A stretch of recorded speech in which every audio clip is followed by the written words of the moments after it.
اسلام نہیں دیتا۔ بنیادی طور پہ اسلام شرم و حیا کا دین ہے، حیا کی بات کرتا ہے۔ حیا کی جب ہم تعریف کرتے ہیں تو حیا کی تعریف یہ ہے کہ کوئی کبھی چیز دیکھ کے نا تو آپ کی طبیعت میں کراہت محسوس ہو، آپ کوئی غلط جملہ منہ سے نکالتے ہوئے ذرا جھجکیں، آپ کوئی غلط بات کرتے ہوئے تھوڑا بوجھ محسوس کریں۔ ہمارے ہاں تیزی سے فروغ پایا ہے بے حیائی نے۔ سنگیوں کی محفلیں، یاروں کی محفلیں، اس میں غلیظ گفتگو ہوتی ہے الا ماشاء اللہ۔ جن دوستوں کو بڑی پاک صاف گفتگو کرنی چاہیے، دوستی کا رشتہ بڑا مقدس رشتہ ہے، جو یہاں ایک دوسرے سے پیار کریں گے جنت میں بھی اکٹھے داخل کیے جائیں گے۔ شرط یہ ہے کہ پیار اللہ رسول کی رضا کے لیے ہو، لیکن اس کے اندر اگر آپ کی گفتگو کچی ہو، کمزور ہو، فحاشی والی ہو، عریانی والی ہو، وہ ہمارے ہاں تو اب اس کو لوگ فیشن سمجھتے ہیں، اس کو مردانگی کی علامت سمجھتے ہیں کہ وہ جی ساری باتیں جی وہاں ہو گئیں اور جس کا جو جی چاہا اس نے کہا۔ آپ جب حیا کے دائرے میں ہوتے ہیں تو آپ خود بھی سکون محسوس کرتے ہیں۔ دیکھیں نا، آپ کو نیند سکون سے کہاں آتی ہے؟ جہاں کمرہ بند ہو، چاروں جانب دیوار ہے، اوپر چھت ہے، خالی دروازہ بھی کھلا ہوا ہو نا تو جب بندہ سکون لینا چاہتا ہے تو کہتا ہے یار ذرا دروازہ ذرا بند کر دو۔ وہ اچھی طرح اپنے آپ کو چھپا لیتا ہے نا حیا کے پردے میں، تو اللہ اسے سکون عطا کرتا ہے۔ اور جو اس سے بھی زیادہ ٹھنڈی نیند میں جانا چاہتا ہے وہ کہتا ہے لائٹ بھی بند کر دو۔ اب وہ مکمل طور پہ سمجھتا ہے کہ میں چاروں جانب سے چھپ گیا ہوں، اگر میں کھل کے بھی سو جاؤں گا تو میرا چونکہ پردہ قائم ہے تو مجھے کوئی دشواری نہیں ہوگی۔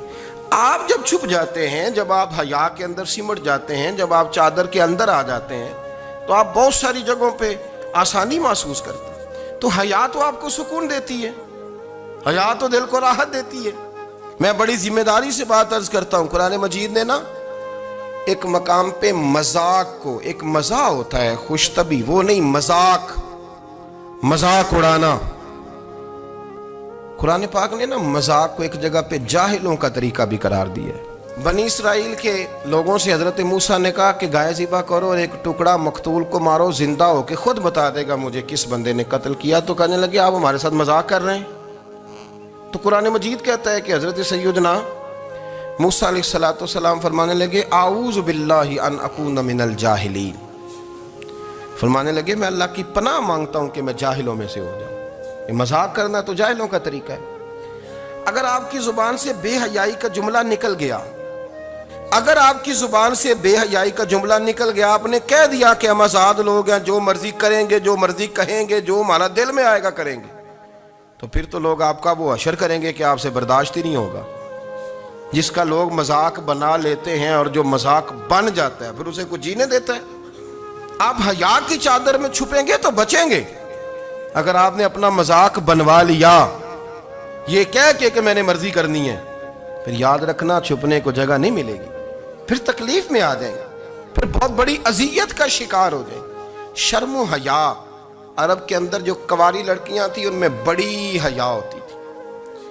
الحمدللہ میں بڑے فخر سے کہتا ہوں کہ میرے پنجاب کی، میرے پاکستان کی بیٹیاں بھی 20 دفعہ ان کا ابا کہے تیری شادی کرنی ہے تو وہ آنکھ نہیں اٹھا پاتی آج بھی۔ یہ تو وہ چند لوگ ہیں جو کہتے ہیں ہم ہائی کلاس ہو گئے، ہمیں نہیں پتا کہ وہ روشن خیال ہو گئے ہیں کہ روغن خیال ہو گئے، پتہ نہیں کدھر چلے گئے۔ ورنہ ہماری بیٹیاں آج بھی جب ان سے ان کا باپ، ان کی ماں بات کرتی ہے تیری شادی کی، تو وہ تو شرم کے ساتھ پچھلے سے پچھلے کمرے میں چھپتی ہیں۔ یہ اللہ نے فضل کیا ہوا ہے اس ملت پر۔ تو عرب کی لڑکی بڑی حیا والی ہوتی تھی، اس سے کوئی بات کرنی پڑتی تھی تو 20 دفعہ بات کی جاتی، پھر بھی وہ عورت چھپتی پھرتی تھی۔ حضرت عائشہ صدیقہ رضی اللہ تعالیٰ عنہ فرمانے لگیں میرے نبی پاک صلی اللہ علیہ وسلم عرب کی کنواری لڑکیوں سے بھی زیادہ حیا کرنے والے۔ قاضی اعجاز مالکی نے، شیخ عبدالحق محدث دہلوی نے، دیگر بزرگ جو سیرت نگار گزرے انہوں نے لکھا ہے کہ نبی پاک صلی اللہ علیہ وسلم کے اندر 100 مردوں سے زیادہ طاقت تھی، 100 مردوں سے زیادہ طاقت۔ اب جو بات کہنے لگا ہوں، جو نتیجہ دینے لگا ہوں، اس پر خاص توجہ آپ فرمائیں گے۔ ذرا فکری طور پر، نظریاتی طور پر ایک چیز کو سمجھیے۔ ہم سمجھتے ہیں کہ جوان لڑکا ہے جی جو مرضی کرے، عمر ہے جی۔ آپ ذرا بات پر غور کیجئے گا کہ حضور صلی اللہ علیہ وسلم میں طاقت 100 مردوں سے زیادہ ہے، اور حیا کواری لڑکیوں سے بھی زیادہ ہے۔ ذرا اس بات کا تقابلی جائزہ کیجئے گا کہ طاقت 100 مرد سے زیادہ ہے، لیکن حیا کواری لڑکی سے بھی زیادہ ہے۔ اس کا معنی یہ ہوا کہ جس ٹہنی کو پھل زیادہ لگ جاتے ہیں وہ جھکا کرتی ہے۔ تو حیا تو حسن ہے، حیا تو آپ کو پاک صاف کرے گا، حیا تو آپ کو نرالا کرے گا، انوکھا کرے گا۔ رسول کریم صلی اللہ علیہ وسلم عرب کی کواری لڑکیوں سے زیادہ حیا والے تھے، کواری لڑکیوں سے زیادہ حضور حیا فرمایا کرتے تھے۔